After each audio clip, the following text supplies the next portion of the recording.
Hello friends, बरायबाय Bodo Job Info official YouTube channel आसा खालामो बयबो मोजां दङ।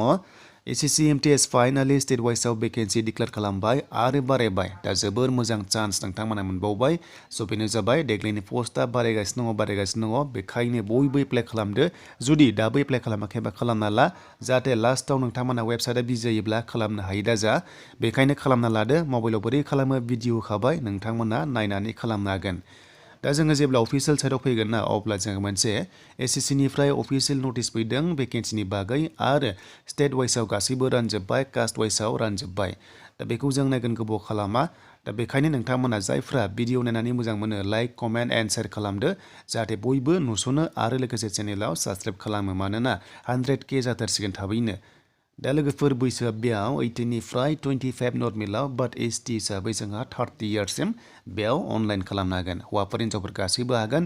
बेयाव रानिं गैया जास्ट थाबायनांगोन नोंथांमोना 1600 मिटार्स जुदि बेबो हाबलदार पस्टआव सोबा नाथाय MTS आव नाङा। दा बेनिफ्राय जों डिटेल्सखौ फारि फारि होलांबाय थागोन नेक्स्ट भिडिअआव। स' बिनिफ्राय जों दायो नायनोसै नर्थ इस्ट रिजनावहाय नर्थ इस्टआव आसाम स्टेटआव 164 भेकेन्सि होबाय बेनो जाबाय ST आव 12 दङ आरो लोगोसे आनरिजार्भआव 72 दङ। बेनिफ्राय अरुणाचल मणिपुर मिज'राम नागालेण्ड बेनिफ्राय गोबां दङ नर्थ इस्टनि बेयाव नायना लादो जायफोर दङ गासै 286 दङ नर्थ इस्टनि स्टेट्सनि थाखाय बेनो जाबाय SSC MTS एन्ड हाबलदार पस्टखौ लानानै। स' बेयाव जोबोर मोजां चान्स मोनबाय बेनिफ्राय आनरिजार्भआवबो नोंथांमोना इलिजिबोल जागोन जुदि मोजां नाम्बार मोनोब्ला। मानो मोना जानो बेखायनो नोंथांमोना मोजां फरायनांगोन अब्लानो मोजां नाम्बार मोननानै नैबे ST नि अनगायैबो आनरिजार्भआव नोंथांमोना साख्रि मोननो हायो। दा बेनो जाबाय बे नोंथांमोननि सायाव थासिगोन फरायनायनि सायाव।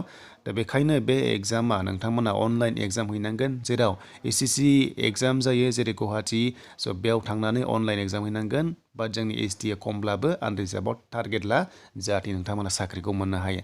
स' बिनिफ्राय भेकेन्सिया 11,000नि बारा दंमोन दायो चेन्ज जाबाय बारायबाय अके।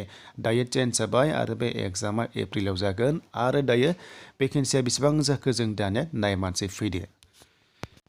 दा भेकेन्सिया जाबाय गासै 12,523 भेकेन्सि जाबाय। स' नोंथांमोना जाहाथे बेयाव नुनो मोनो बेखौ नायदोनै दा बारायबाय जोबोर मोजां चान्स दङ नोंथांमोना मोजां एग्जाम लिरदो आरो साख्रिखौ लादो बेनो जाबाय हाबलदार नङाबा MTS पस्टआव।